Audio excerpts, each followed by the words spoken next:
और आगे जाकर के मृगी का प्राणांत हो गया। भरत जी महाराज देख रहे हैं, विचार करते हैं अगर हमने इसको ना बचाया तो इसका ये श्रावक, ये बालक भी मर जाएगा। मृग श्रावक छलांग मार देते हैं, मृग श्रावक को बचाते हैं, पहुंचते हैं। देखिए, दया, जीवों पर दया करनी चाहिए, लेकिन दया का काम यहीं पर समाप्त हो गया। आपने उसको बचा लिया बस, लेकिन बचाने के पश्चात उसको प्रोक्षण किया, पोंछा, पश्चात दूध पिलाया और 2, 4, 6, 10 दिन हुए, सुंदर सुंदर हरी हरी दूर्वा ला करके ग्रहण करवाने लगे।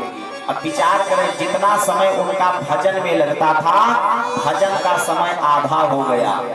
आधे समय में भजन करते तो भजन के समय में आकर के कभी वो मृग श्रावक पीठ में खोदने लगता, चाटने लगता, डांट देते तो भोला स्वरूप बना करके सामने बैठ जाता। आज जब वो मृग श्रावक अपनी जाति के झुंड के साथ भाग गया, निकल गया, अब तो उस मृग श्रावक के प्रेम में, मोह में इतना विह्वल हो उठे कि सूर्य भगवान, चंद्रमा इत्यादि देवताओं से पूछ रहे, हे सूर्य भगवान, आपकी गति तो सर्वत्र है, एक साथ सब जगह देख सकते हैं, आप ही देख करके बतावें कि हमारा वो मृग श्रावक कहाँ है, हमारे सिवा उसका था कौन यहाँ पर। स्थिति ये आई कि उसी मृग श्रावक की आसक्ति में इतना विह्वल हो गए कि प्राणांत हो जाता है। तो अंते या मति तो स्वागति, जब फोटो खींचा जाने लगे तो थोड़ा चेहरा बना लेना चाहिए, अच्छा कर लेना चाहिए, नहीं तो जैसा चेहरा रहेगा वैसा ही फोटो आएगा। अर्थात जब वो समय आवे तो अपने भाव को सुंदर बना लेना चाहिए, नहीं तो उस समय जहां पर आपकी मति होगी, गति भी ले जाकर वहीं छोड़ेगी।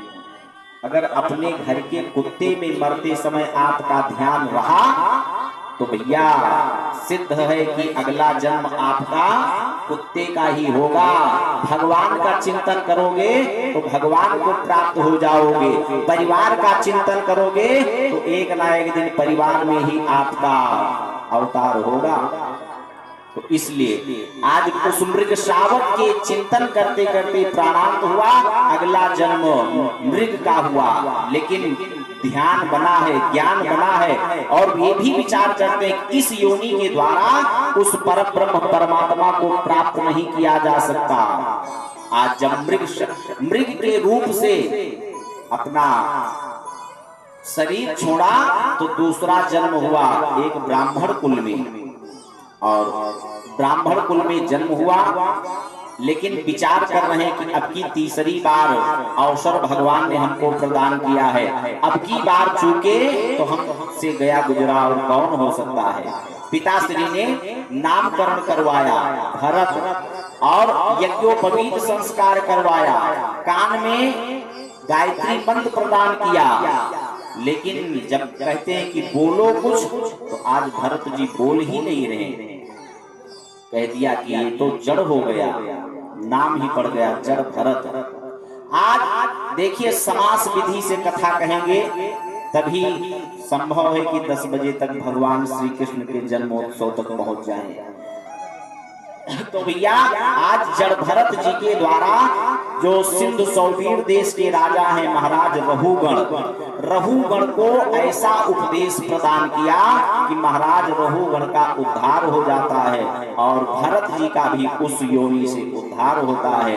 बोलिए सच्चिदानंद भगवान की जय, श्री राम कृष्ण भगवान की जय हो। और इस प्रकार सुखदेव भगवान महाराज परीक्षित से खगोल भूगोल इत्यादि का वर्णन करते हैं और ग्रहों का वर्णन करते हैं। ग्रह 9 होते हैं और 9 ग्रह अपनी अपनी राशि पर रहते हैं। एक राशि पर सूर्य भगवान 1 मास तक रहते हैं, चंद्रमा देवता एक राशि पर 2-2.5 दिन तक रहते हैं, और सबसे मंद गति है शनि देवता की, एक राशि पर 2.5 वर्ष तक बैठते हैं और जिस राशि पर रहते हैं उस राशि पर मध्य की 7.5 कही जाती है और पीछे वाली राशि पर उतरती 7.5 और आगे आने वाली राशि पर चढ़ती 7.5। तीन राशियों को प्रभावित करते हैं शनि देवता। तो भैया शनि देवता उन्हीं को प्रभावित करेंगे, राहु केतु देवता उन्हीं को प्रभावित करेंगे जिनके पास सत्कर्म का पुण्य पुंज नहीं है, उन्हीं को धराशायी कर पाएंगे। और यदि हम आपके पास भगवान नाम संकीर्तन का, भजन का, सत्कर्म का अगर पुण्य पुंज है, ढेरी है, तो चाहे जो भी ग्रह आवे आपका बाल बांका नहीं कर सकते। और पुण्य पुंज नहीं है और शनि की 7.5 लगी, जिस स्वर्ण को भी आप हाथ लगाओगे मिट्टी बन जाएगी। सो पहुंचोगे पंडित जी के पास, महाराज पंचांग खोलो, देखो कौन सा कैसा समय चल रहा है कि जिस वस्तु को हाथ लगाता हूं वो मिट्टी बन जाता है। पंडित जी बताएंगे आपके ऊपर चढ़ती 7.5 है, जाओ सुंदरकांड का पाठ करो, हनुमान चालीसा का पाठ करो। तो धर्म से जब जोड़ेंगे, जब आप ये सत्कर्म करोगे तो पुण्य की पुंज एकत्रित होगी, तो शनि का प्रभाव समय कम हो जाएगा। यदि पहले से है तो कुछ नहीं बिगाड़ पाएंगे। बोलिए सच्चिदानंद भगवान की जय हो। और इस प्रकार नरकों का वर्णन करते हैं राजन। 28 नरक होते हैं और इन 28 नरकों के जो मालिक हैं यमराज जी महाराज, जब यहाँ से जीव जाता है तो उसको अंगुष्ठा के प्रमाण का एक स्वरूप बनाते हैं इस जीव का, और उन्हीं 28 नरकों में यातनाएं प्रदान करते हैं। तामिश्र, अंध्रतामिश्र, रौरव, महारौरव, कुंभीपाक, कालसूत्र, असिपत्र, शूकरमुख, अंधकूप, कृमि भोजन, ये सब नरकों के नाम हैं। कहते हैं जो अपने घर आए हुए अतिथि का सत्कार नहीं करता, कुदृष्टि के द्वारा, कुभाव के द्वारा देखता है, उसको रौरव नरक में ढकेल दिया जाता है, जहां रुरु नाम के जीव उसको काटते हैं। जो पशु पक्षियों का वध करते हैं उनको कुंभीपाक नामक नरक में ढकेल दिया जाता है, जहां खौलते हुए तेल में उस जीव को छौंक दिया जाता है। और जो लोग माता पिता, ब्राह्मण और देवताओं से द्रोह करते हैं उनको काल सूत्र नामक नरक में ढकेल दिया जाता है। और बहुत बड़े हजार योजन चौड़े गोले के नीचे अग्नि के स्वरूप सूर्य की गर्मी से तपती हुई धरती पर डाल दिया जाता है और यह जीव बहुत कष्ट पाता है। आज महाराज परीक्षित कहते हैं प्रभु तब तो उसका प्राणांत हो जाता होगा, मर जाता होगा। कहा वो मरने वाला वो योनि नहीं है, वो मात्र यातना भोगने वाला योनि है। आज महाराज परीक्षित ने भी निवेदन किया, हे गुरुदेव भगवान, हे प्रभु, हमसे भी जीवन में एक अपराध हो गया है, तो क्या हमको भी इन नरकों की यातना भोगना पड़ेगा?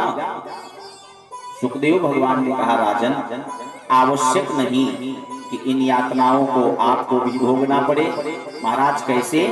कहा ये मनुष्य तन रूपी वस्त्र जब धारण करते हैं तो मलिन होना स्वाभाविक है, गंदा होना स्वाभाविक है। तो गंदे वस्त्रों को 2 स्थानों पर धुला जाता है, या तो अपने हाथ से धुल लो या फिर वही वस्त्र धोबी घाट जाते हैं। तो ये जो यमराज के 28 नरकों का घाट है, ये धोबी घाट एक प्रकार से आप मान लें। और वहां नहीं अपने वस्त्रों को भेजना चाहते तो अपने यहाँ से एक सुंदर सा साबुन लेकर आओ, डिटर्जेंट टिकिया, और उस डिटर्जेंट टिकिया के द्वारा अपने हाथों से अपने वस्त्रों को निर्मल कर लो, पावन पवित्र कर लो। महाराज कौन सा ऐसा साबुन है? तो कहा प्रायश्चित रूपी साबुन, भगवान नाम रूपी साबुन से अपने मलिन वस्त्रों को धुल ले और धवल देह हो जाएगा। महाराज ये बात कुछ थोड़ा समझ में कम आ रही है, क्योंकि कोई यदि पाप कर्म करे और भगवान नाम ले ले या प्रायश्चित कर ले तो सब धुल जाता है। कोई घटना ऐसी सुना सकते हैं? तब जाकर के एक